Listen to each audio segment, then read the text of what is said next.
Welcome to Janu's vlogs and recipes. ಇವತ್ತಿನ recipe ಬಾಯಿಗೆ ರುಚಿ ಕೊಡುವಂತಹ ಟೊಮೊಟೊ ಗೊಜ್ಜು ಹೇಗೆ ಮಾಡೋದು ಅಂತ ಹೇಳ್ಕೊಡ್ತಾ ಇದ್ದೀನಿ.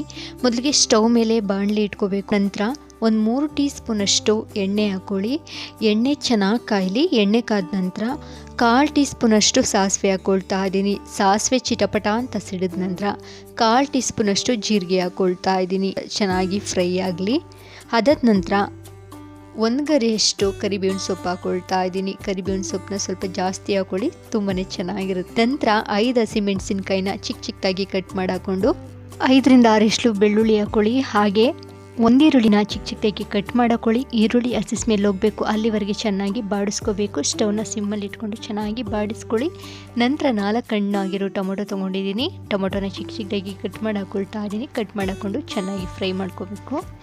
ಸ್ಟವ್ನ ಸಣ್ಣೂರಲ್ಲಿ ಇಟ್ಕೊಂಡು ಟೊಮೊಟೊ ಚೆನ್ನಾಗಿ ಬಾಡಿಸ್ಕೊಳ್ಳಿ. ಎಣ್ಣೆಲಿ ಚೆನ್ನಾಗಿ ಬೆಂದ್ಕೋಬೇಕು. ಟೊಮೊಟೊ 1/4 ಟೀ ಸ್ಪೂನಷ್ಟು ಉಪ್ಪು ಸೇರಿಸಿ ಚೆನ್ನಾಗಿ ಮಿಕ್ಸ್ ಮಾಡ್ಕೊಳ್ತಾ ಇದ್ದೀನಿ. ಕಲರ್ಗೋಸ್ಕರ 1/4 ಟೀ ಸ್ಪೂನಷ್ಟು ಅರಿಶಿನ ಸೇರಿಸ್ಕೊಳ್ತಾ ಇದ್ದೀನಿ. ಅರಿಶಿನ ಸೇರಿಸಿ ಅದನ್ನು ಕೂಡ ಚೆನ್ನಾಗಿ ಮಿಕ್ಸ್ ಮಾಡ್ಕೊಳ್ತಾ ಇದ್ದೀನಿ. ಎಣ್ಣೆಲೆ 5 ನಿಮಿಷ ಚೆನ್ನಾಗಿ ಬೇಯಬೇಕು ಟೊಮೊಟೊ ಎಲ್ಲ. ಟೊಮೊಟೊ ಗೊಜ್ಜು ಬಿಸಿ ಬಿಸಿ ಅನ್ನಕ್ಕೆ ಹಾಗೆ ಚಪಾತಿಗೆ ಒಂದೊಳ್ಳೆ ಸೂಪರ್ ಕಾಂಬಿನೇಷನ್, ಸಖತ್ತಾಗಿರುತ್ತೆ. ಈ ಥರ ಮಾಡಿ ನೋಡಿ, ತುಂಬ ರುಚಿಯಾಗಿರುತ್ತೆ.